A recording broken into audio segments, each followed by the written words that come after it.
स्वागत है आपका फसल क्रांति में। मैं हूं आपके साथ फिजा काज़मी और आज हमारे बीच मौजूद हैं एनएससी के सीएमडी श्री अश्विनी कुमार जी। सर पहले तो बहुत बहुत स्वागत है आपका।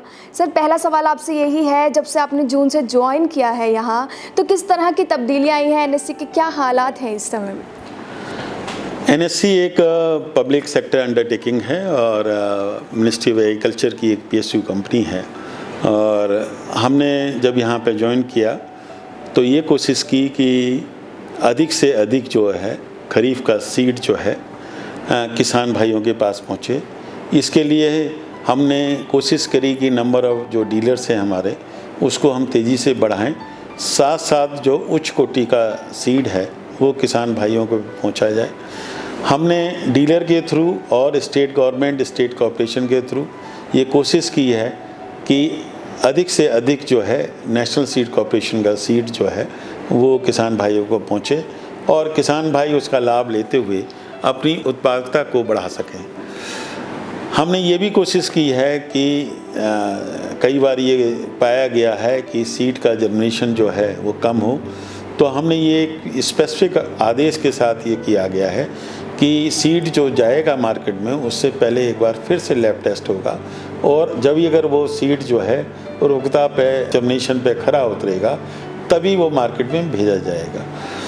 हमने सारे रीजनल ऑफिस को, सारे एरिया मैनेजर्स को इस चीज़ का एहतियात दिया है कि वो किसान भाइयों के पास पहुँचे, किसानों में जो है हम फील्ड का पे डेमोन्स्ट्रेशन करें, जिससे किसान भाइयों को ये कॉन्फिडेंस आ पाए कि हमारे सीड का इस्तेमाल करने से उनकी प्रोडक्टिविटी बढ़ेगी।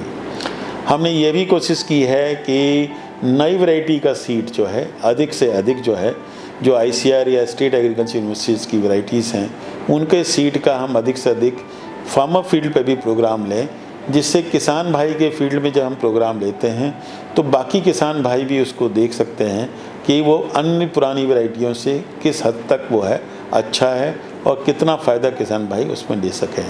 हम ये भी कोशिश कर रहे हैं कि अपनी जितनी भी लैब्स हैं उन लैब्स को हम NABL एक्रेडिट कराएं, जिससे ये कॉन्फिडेंस आए, हमारे आदमियों के बीच में भी कॉन्फिडेंस आए कि जो हमारी लैब टेस्टिंग है वो अच्छी है।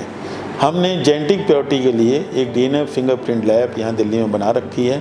बाकी लैबों में भी हम कोशिश कर रहे हैं कि DNA फिंगरप्रिंटिंग लैब लाएं, जिससे कि जेनेटिक प्योरिटी का भी प्रॉपर टेस्ट हो सके और जो खरा सीड है वही किसान भाइयों को पहुँचे।